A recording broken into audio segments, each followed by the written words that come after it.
morning, good afternoon, and good evening, STEM 003 students. Siyempre naman, welcome to another class in General, General Physics Physics 1. 1. At siyempre, Module 3 na tayo. Yes, Module 3, ang haba ng And title. it's all about describing the motion along a straight line and solving equations in uniformly accelerated linear motion. Oh my Ang God. haba, ang hirap. Kaya nila yan. Siyempre, meron na naman tayong mga strategies na ibibigay Oo sa kanila. naman. Hindi natin pahihirapan ng mga anak natin. So, STEM 3, Module 3, we have our objectives.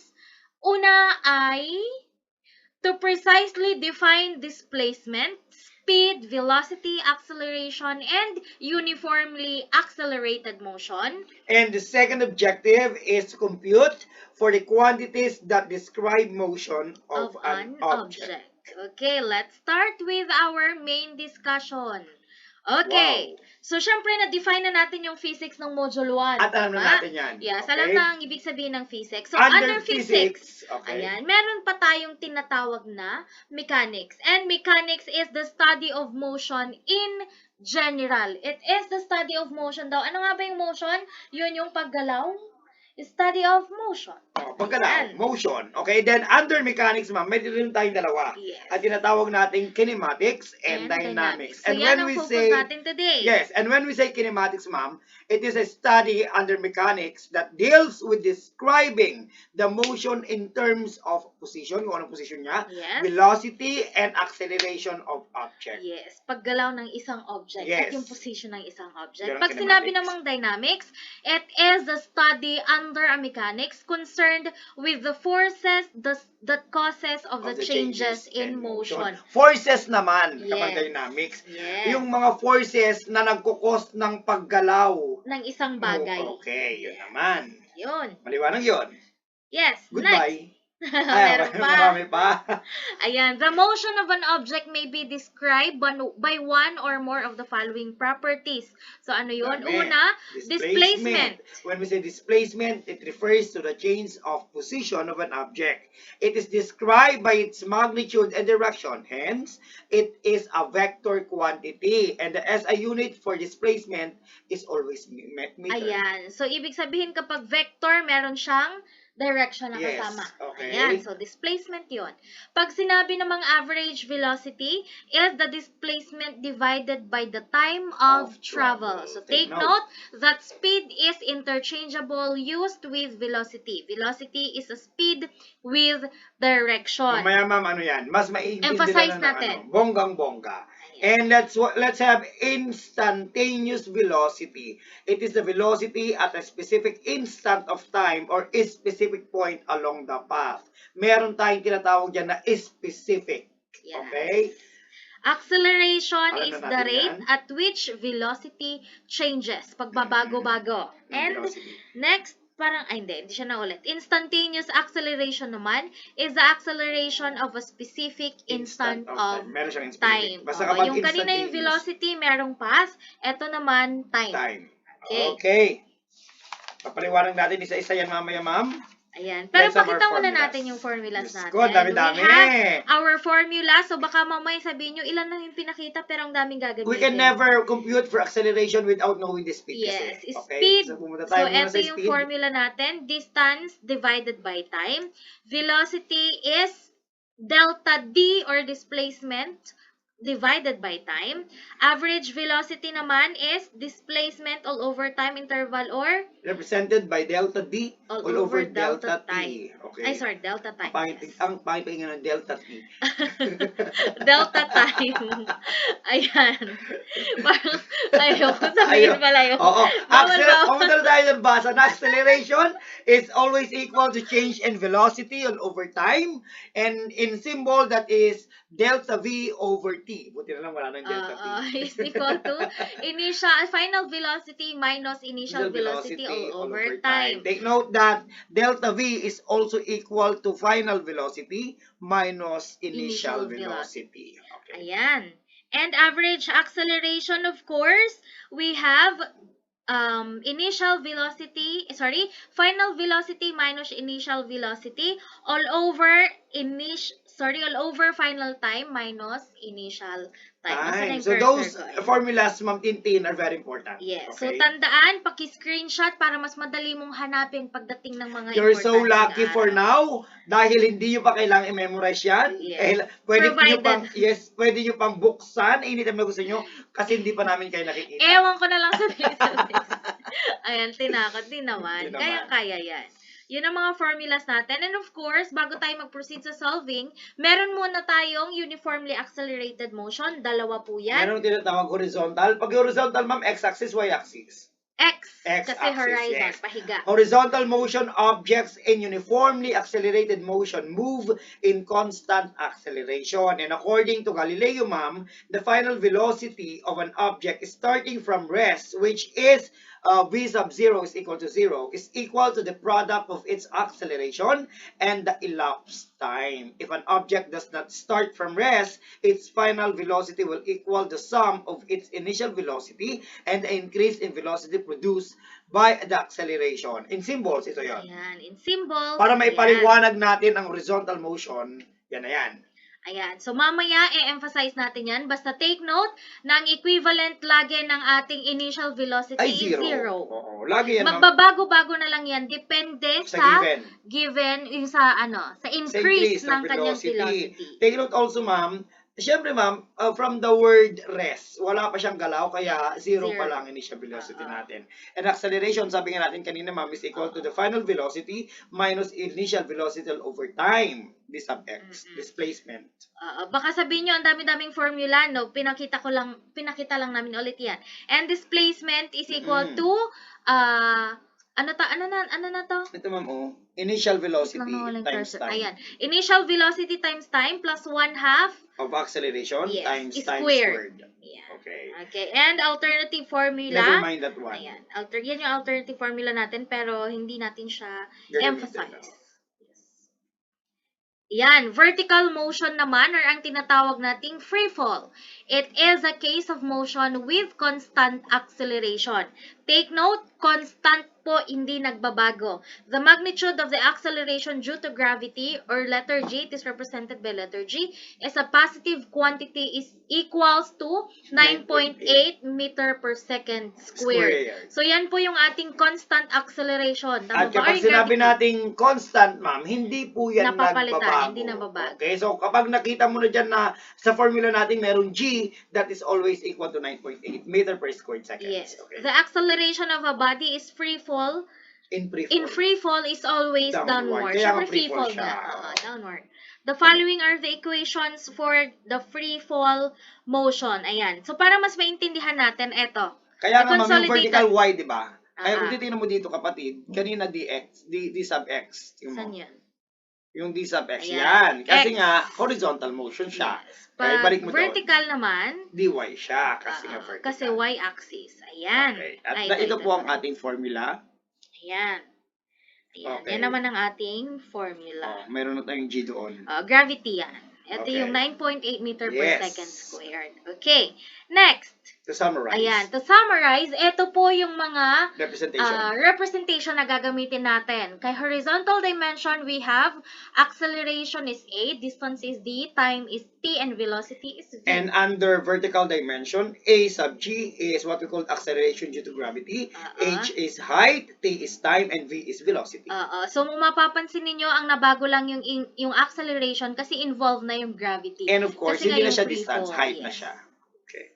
And here's our formulas. Napakadami.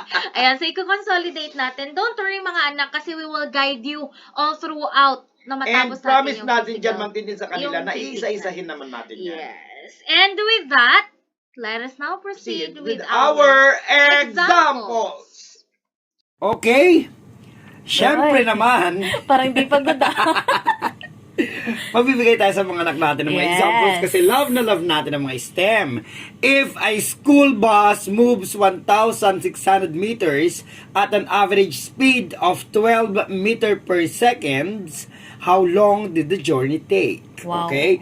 Take note mga anak ko that in dealing in every problem, you need to look for the given first. Yes, extract the given. But then again, kailangan nating makuha muna ang formula nang sa gayon, alam natin kung ano yung mga importanteng bagay na kukunin natin sa problem. Tama ba, Ma'am Tintin? Yes. Okay. In this particular example, mga anak, ang tinatanong is, how long did the journey take? Ibig sabihin, ang nawawala dito, Ma'am Tintin, is velocity. time. Ang nawawala Ay, dyan, sorry. How long? Lutang. Ibig sabihin, time ang nawawala dyan. Sir Yes. Jason, Ma'am Tintin, time po ang hinahanap, pero sa formula, velocity lang naman ang aming nakikita. Velocity pa lang gagamitin. Take note formula. mga anak ko that during your grade 11, tinuruan namin kayo on how to derive a formula.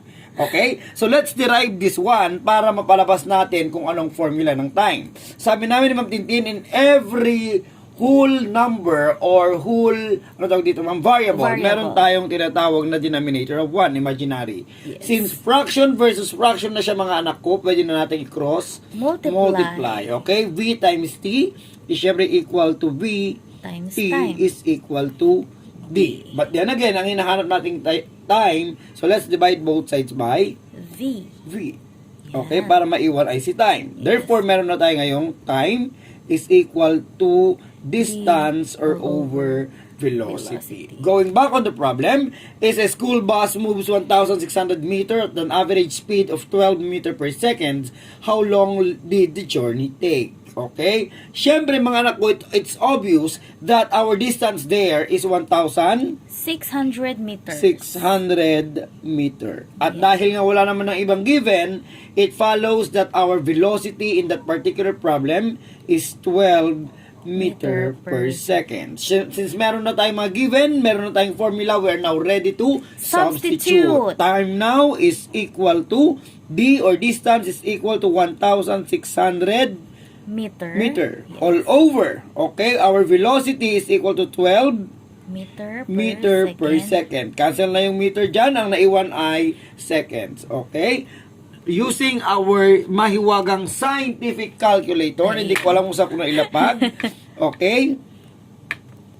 1,600 divided by 12 is equal to, okay, again, mga anak ko, the standard is 2 digits right after the decimal point. So, our final answer for example number 1 is 133.33 seconds. And take note also that if we are computing for a time, okay, with respect to velocity and distance, always po na seconds ang kanyang unit. Don't forget the unit. At kapag ang tinatawag na, ang hinahanap naman ay velocity, ang unit niya ay always meter per second. Okay? Are we clear, Ma'am Tintin? Yes. Let's proceed with example number 2. Okay, for example number 2, a cyclist increases her speed from 50 meter per second to 79 meter per second in 10 minutes. What is her acceleration? Okay, so ang hahanapin natin this time is acceleration, kaya naka-question mark yung ating A dyan.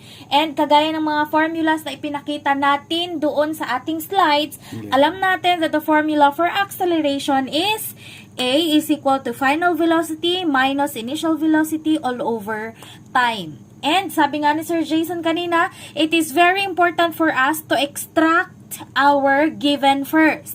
Okay, so kung titignan mo dyan, initial velocity, ano nga ba yung pinakaumpisa? Tama? So based dito sa problem, a cyclist increases her speed from.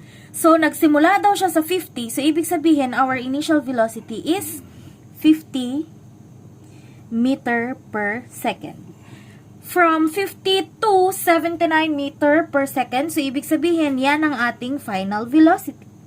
So we have 79 meter per second. And kung titingnan mo sa problem, given ang time, yes or no? Yes. Given po, which is 10 minutes. Ma'am Tintin, sabi ni Sir Jason kanina, ang time dapat always in seconds. Yes. At dahil ang time natin ay dapat always in seconds, kailangan natin siyang i-convert. At syempre, ma'am, para hindi tayo mahirapan, ang given kasi na velocity is in meter per seconds. Kaya Yes. dapat ang time natin naka-seconds din. Yes. So, i-convert natin siya.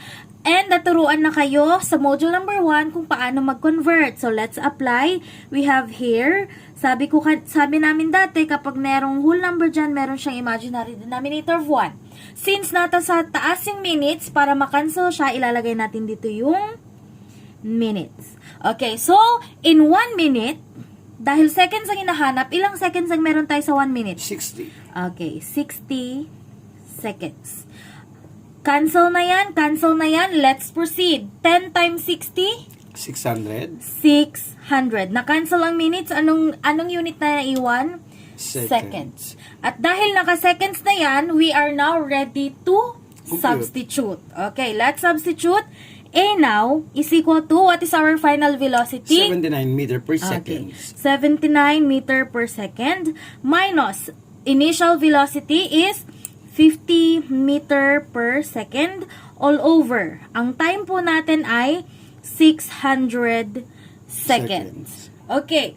Next, using our sige, isa-isahin natin. We have now A is equal to, using our calculator, 79 minus 50, ang hirap. 29 meter per second. 29 meter per second all over 600 seconds. Next, bago natin i-simplify yung unit, i-simplify muna natin yung mga numbers natin. So, A now is equal to, asan na yun?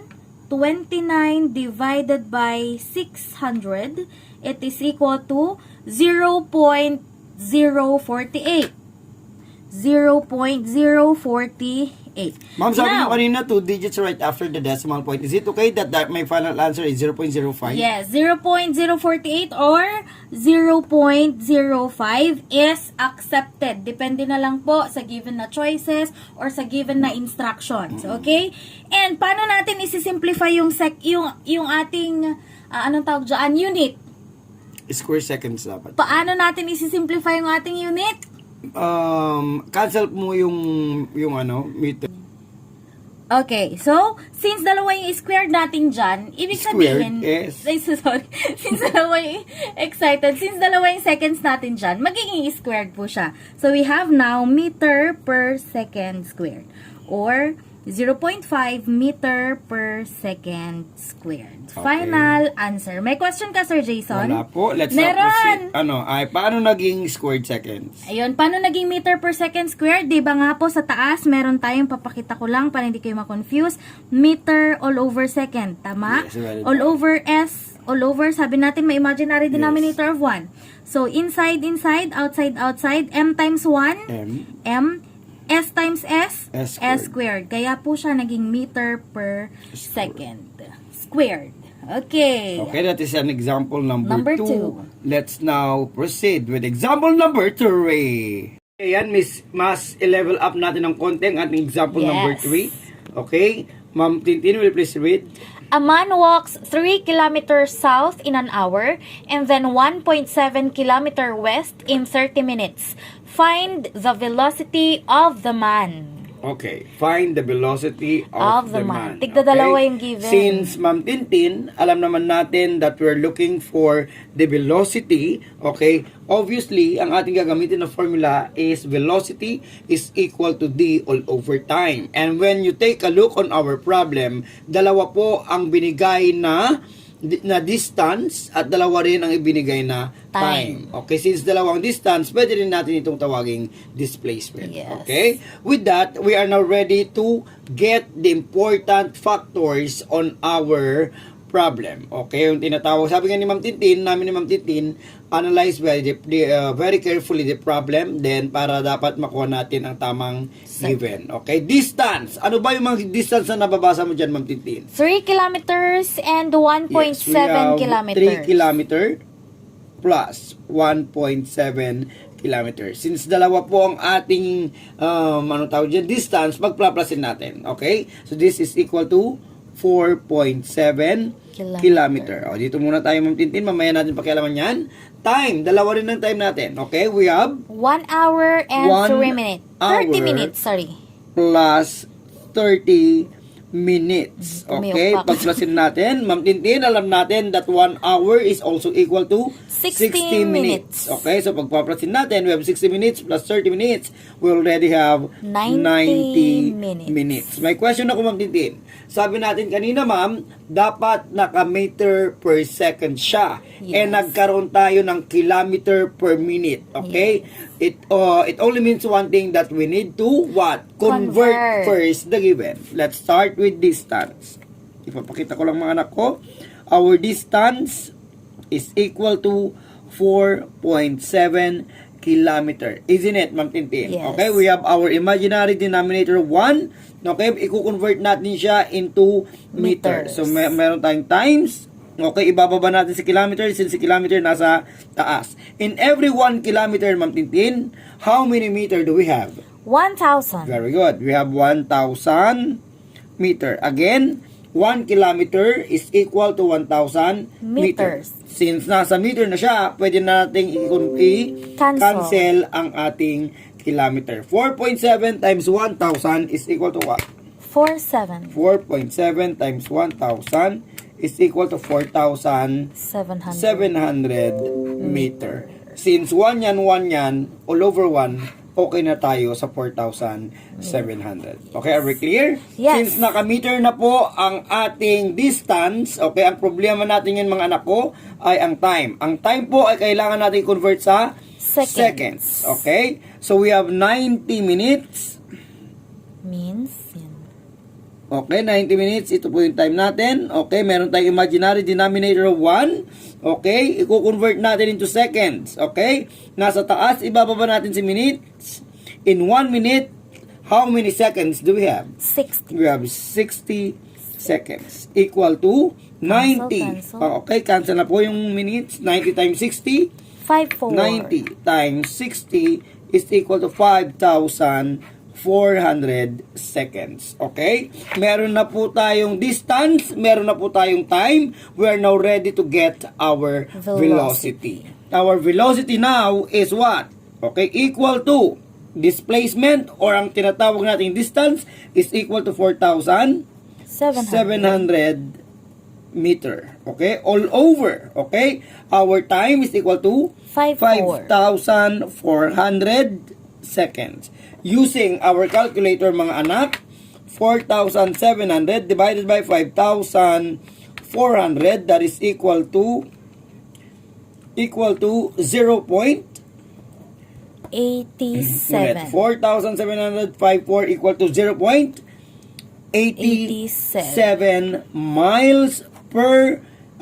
meter per second. And take note, meron po tayong dalawang direction, south and west. So, ang ating final answer is 0.87 meter per second southwest. So, dapat meron po siyang southwest, at yung southwest po ay nabanggit sa ating problem. That is our example number 3. Mga anak, the final answer is 0.87 meter per second southwest. Ayan, may 16 examples pa. Wala, dami pa.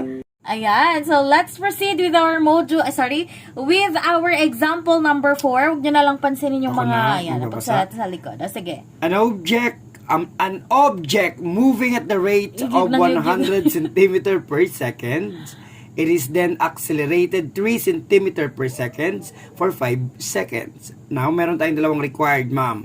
Find A, the final velocity, and B, the total distance it traveled. Okay, thank you so much, Sir Jason.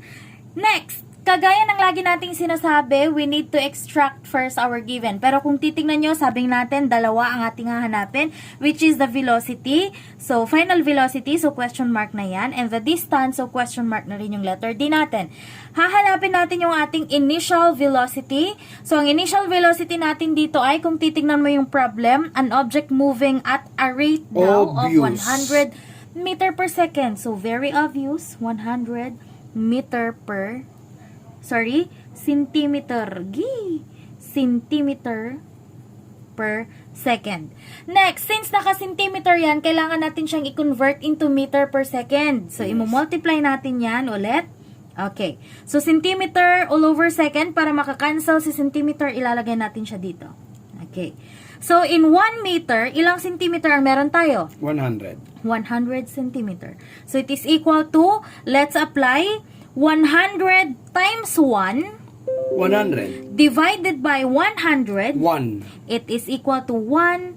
Cancel na yan. So, we have meter per second. So, in-apply ko lang yun ha. Okay. Oh, denominator, numerator, denominator, and then 100 divided by 100 is 1. Kaya po siya naging 1 meter per second. Let's proceed with our acceleration. From the problem itself, nabanggit ulit, accelerated at 3 centimeter per second. So, we have 3 centimeter per second. At sabi natin, ang acceleration daw is dapat, squared. Squared yan dapat. Ang acceleration daw po natin ay dapat naka meter per second squared. So, i-convert po ulit natin siya. Okay. So, kagaya din nito, nasa baba din dapat ang centimeter para makancel yan. So, in 1 meter, there are 100 centimeter. Kagaya ng sinabi natin kanina. So, makakancel yung centimeter, makakancel yung centimeter. 3 times 1 3. divided by 100. I think it's 0.03. Yes. So, using your calculator, makukuha natin dyan 0.03 meter per second squared. Dahil na-cancel na po yung centimeter, ang natira ay si meter and centimeter and si second squared. Kaya po siya naging 0.03 meter per second squared. And obviously, sa time, ang sinabi po is 5 seconds. So, isusulat lang po natin dyan, 5 seconds. So, ibig sabihin, we are now ready to solve for our letter A, which is find the final velocity. And our formula in finding the final velocity is this one.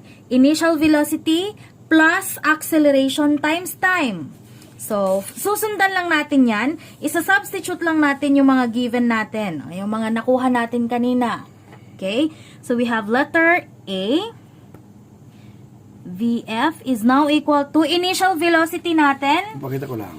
Initial velocity natin is 1. Miles, So, we I meter have per 1. second. Sulat na ba natin yung unit?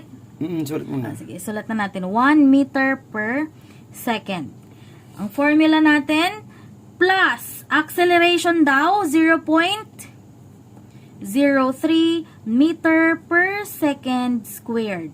Imo-multiply mo daw siya sa time which is 5 seconds. Or 5 Okay. So, unahin muna natin yan. VF now is equal to 1 meter per second plus 0.03 times 5. Sige, mag-calculator na tayo. Ano ulit yun? 0.03 times 5. Okay. So, we have 0.15. Ano ngayon ang ating magiging unit? Meter per second squared Meter per times seconds seconds, pa rin. we have Meter per seconds pa rin. per second pa rin. Next, simplify. 1 plus 0.15 is equal to, our final velocity now is equal to 1.15 meter per second. So, yan na po ang ating letter A. Are we clear with that? Yes. Okay. Build that. Let's proceed naman with our letter B. Okay. For our letter B, ang isa-solve natin ay si Distance. distance. Letter B, we have now distance is equal to initial velocity is 1. 1 meter per second. So, wag muna natin isulat yung unit Wag natin muna isulat yung unit. 1 meter per second. Imo-multiply daw natin siya kay time which is 5 seconds. Next, plus acceleration natin 0.03. Imo-multiply mo daw siya kay time which is 5. Squared mo daw siya and then all over 2. Okay, isa-isahin natin, imano-mano natin. D now is equal to 1 times 5. 5. 5. Plus copy muna natin, 0.03.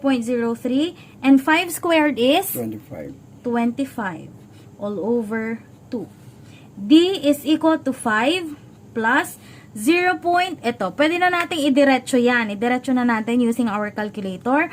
0.03 times 25 all over 2 is equal to, ayan, 0.03 0.375.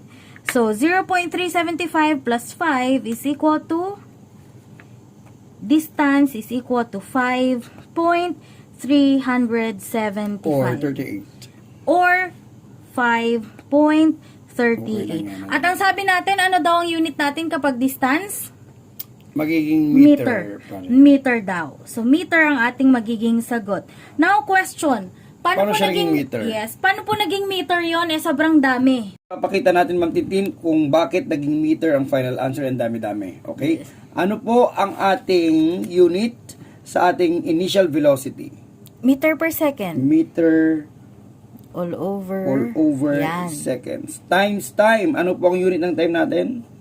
Seconds. Seconds. Okay, times seconds. Plus, okay, acceleration po, anong unit natin? Acceleration natin is meter per second squared. Meter All over second all squared. over Yan. seconds Squared. squared. Okay, times. Ano ng time natin? Acceleration time natin seconds. Seconds. Squared mo daw. Squared. Kasi meron siyang squared. Tama. Yes. Okay. So, yan ang ating titignan. Units. Dito muna tayo. Since fraction times whole number, meron siyang imaginary denominator of 1. Tama? Yes. M times S is S. MS. Right? Yes. All over S. Plus. Tama, Ma'am Tintin? Yes. Meron siyang imaginary denominator of 1. Right? Yes. M times S squared is MS MS squared all over S S squared. If you take a look, fraction divided by fraction. Okay? Cancel. Cancel yung S, ang natira ay M. Plus. S squared, cancel, ang natira ay M. M plus M, kaya po siya Meter. Ayun. Ganun lang po kasimple kung paano tayo nag-come up sa meter. Okay, let's now move on to pangmalakasan problem number 5. A ball was dropped, okay, from a cliff 40 meter high. Disregarding air resistance. Okay, letter A. How long did it take for the ball to reach the ground? Okay, so in that particular problem, mga anak, we need to find for the height and the initial velocity. Again, height and the initial velocity. It is very obvious that in our problem, our height is 40 meter high. So this is 40 meter. At sinabi niya sa problem, mga anak, dropped. Every time na makakakita ka ng word na drop, meaning to say, your initial velocity is always 0 meter per seconds. Are we clear dun, ma'am? Yes. At since ang hinahanap natin is how long did it take for the ball to reach the ground, okay, papakialaman muna natin, ma'am, kung ano ang kanyang height. Okay? And our formula in finding the height is equal to initial velocity times time plus gravity. Okay? Times time squared all over 2. And we know, mga anak, that gravity is always constant, which is equal to 9.8 meter per seconds squared. Are we clear, Ma'am Tintin? Yes. With that, we're now ready to find for the height. And height now is equal to, what is our initial velocity, Ma'am Tintin? 0, tama? Yes. Okay, times Yung height, time. sir, yung H, sir, nakalimutan may isulat. Ay, sorry. May H tayo. Our height is 40. Yes, sulat natin. Yan. Okay, 40 meter is equal to 0, which is our initial velocity. Time, hindi pa natin alam, ma'am. Yes, Okay, so yun ang ating T na lang hinahanap. Okay, plus, what is our G? Our G is constant, 9.8. which is 9.8 meter per second squared. Nakakasunod, Ma'am Tintin? Yes. Okay, multiply it by time ulit. squared. Wala po Yes. tayong all over 2. ito lang ba ang tinong niya? All Yes. over niya. All over 2. Nakakasunod, Ma'am Tintin? Yes. Okay? Yung all over natin, Ma'am Tintin, ay hindi lang po dyan. Hanggang po Lahat. dyan. So, divided by 2. Are we clear, Ma'am Tintin? Yes. Okay. So, we have now, take a look at this one. We have now 40 meter. Ito yun. Kinopya ko lang, Ma'am Tintin. Yes. Naget mo? 0 times time is obviously 0. 0. Tama, ma'am? Any number multiplied Cancel to 0 na yan. is 0. Kaya mayroon na po tayong 9.8 meter per second squared. Okay? Times T squared. All over 2. Tama, Tintin? Yes. Meron tayong imaginary denominator of 1 dyan. Bibigyan na natin. Okay? We have to cross multiply. So 40 meter times 2 is obviously it's 80 meter. Nakakasunod, Ma'am Tintin? Yes. Is equal to, since 1 yan, ikukopya lang natin yon. We have 9.8 meter per second squared times t squared. Nagets, Ma'am Tintin? Yes. Ang hinahanap natin, Ma'am Tintin, ay Time. So we have to divide both side by 9.8 meter per second squared. 9.8 meter per second squared. Sir Jason, bakit naman yun ang i-divide? Para ang matira ay time na lang. So, ang matira na lang po is t squared is equal to 80 meter all over 9.8 meter per second squared. Nakakasunod, Ma'am Tintin? Yes. Since ang time natin ay naka-squared pa, time lang naman ang kailangan natin, we have to Square both side para pumaalis yan. Ang matitira na lang ay t. Nakakasunod, Ma'am Tintin? Yes. Siyempre, calculator na. Kailangan ko lang ng calculator. Okay, gaganon lang natin, mga anak. Okay? Square root of fraction, we have 80. Okay? All over 9.8. Nakakasunod, Ma'am Tintin? Yes. Equal to, our final answer is 2. Ma'am, yun oh. Pakita mo. 2, iyan mo, 2.86. Okay? 2.86 and our unit is what? Unit is, okay, and our final unit is, of course, time hinanap natin seconds na yan. Okay, 2.86 seconds. Ganun lang kadali. May isa pa. May isa pa. Okay, ako na isa. Last. Okay, last but not the least. At ma'am, yung ano? Ano yan? Yan na. Ang dami pero kaya-kaya nila yan. Kayang-kaya nila yan. Kayang-kaya natin. So, dapat kayanin nyo din. Okay? So, a peso is dropped into a well and it falls for 3 seconds before hitting the water. What is the peso's velocity during its 3 seconds drop? How will you read this one? Pesos. Dami. Pesos. Okay, so given natin, time, hanapin natin, 3 seconds ang binigay. Obvious. So, obvious, 3 seconds. Initial velocity, sabi nga ni Sir Jason kanina, kapag nakakita kayo ng salitang dropped, ibig sabihin, ang kanyang initial velocity is 0. Siyempre ma'am, kapag tinanap mo, wala ka namang wala naman talaga. Wala naman, meter per second. At hahanapin daw natin ang kanyang final velocity. So, the formula in solving for our final velocity is this one. Okay, and take note ulit, sabi natin kanina, our gravity is constant, so it is equal to 9.8 meter per second square. Ma'am Tintin, may tanong Yes. ako. Ba't kanina, sir, wala namang gravity yung final velocity? Kanina, initial velocity lang plus time. Because what? Because of the word drop. Yes, Okay? because of the word drop, hihilahin niya po yan pababa. At kaya po siya nahihila pababa, it is because of your gravity. Every time na zero ang iyong initial velocity, Yes. ganito Involve ang po ang magiging iyong gravity. Yes, involve ang iyong gravity. Maliwanag yun ah. Yes. Okay, so let's substitute to our formula. We have now VF is equal to, initial velocity natin is 0. Plus, gravity is 9.8 meter per second. Imo-multiply mo raw siya sa ating time, which is, yung squared na iwan ko na naman, which is 3 seconds. Okay. Since 0 yan, cancel mo na. We have now equal to 9.8 times 3. 9.8 times 3 is equal to 29.4. And again, we are talking about velocity. So, our unit is meter per second. So, cancel yung isang second dyan. Kaya po, meter per second. Final answer. So, thank you so much mga anak. I hope marami kayong natutunan sa 6 examples natin. See you sa ating mga susunod pang video discussions. Mag-aral mabuti mga anak. Magiging mahirap ang laban pero lahat yan ang kakayanin dahil lahat po kayo ay isang scientastic students. And batibay students. Yes. Bye!